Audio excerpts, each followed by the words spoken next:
Hello everyone, welcome back to our channel. అందరికీ వినాయక చవితి శుభాకాంక్షలు అండి. మరి నేను విషెస్ చేస్తున్నాను, మరి నాకు కామెంట్ చేయరా మీరు వినాయక చవితి శుభాకాంక్షలని?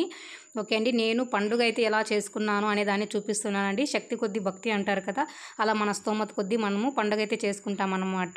ఎవరి స్తోమత కొద్దీ వాళ్ళైతే పండుగలు జరుపుకుంటారు.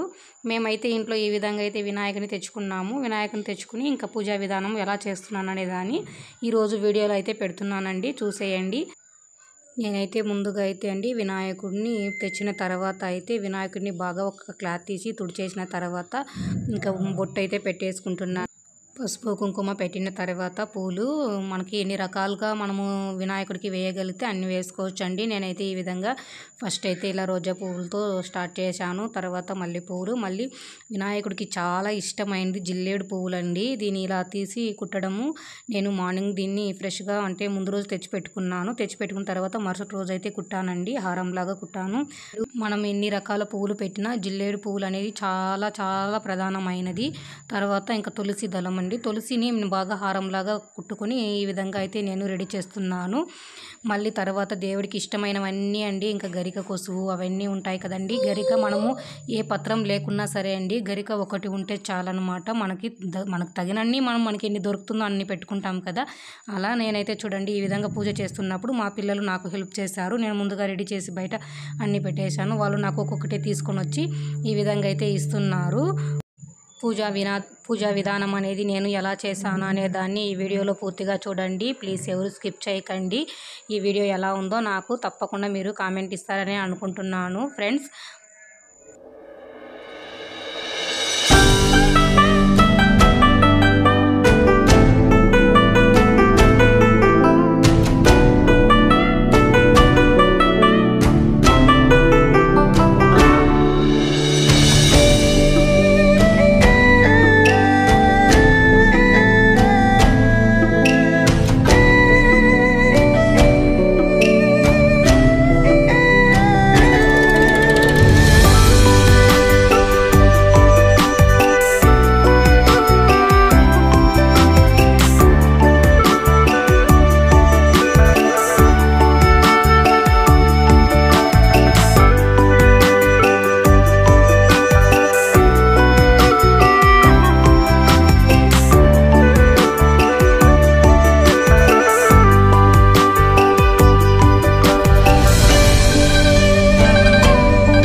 शुक्लांबरधरं विष्णुं शशिवर्णं चतुर्भुजं प्रसन्नवदनं ध्यायेत् सर्वविघ्नोपशान्तये अगजानन पद्मार्कं गजाननमहर्निशम् अनेकदन्तं भक्तानाम् एकदन्तम् उपास्महे वक्रतुण्ड महाकाय कोटिसूर्यसमप्रभा निर्विघ्नं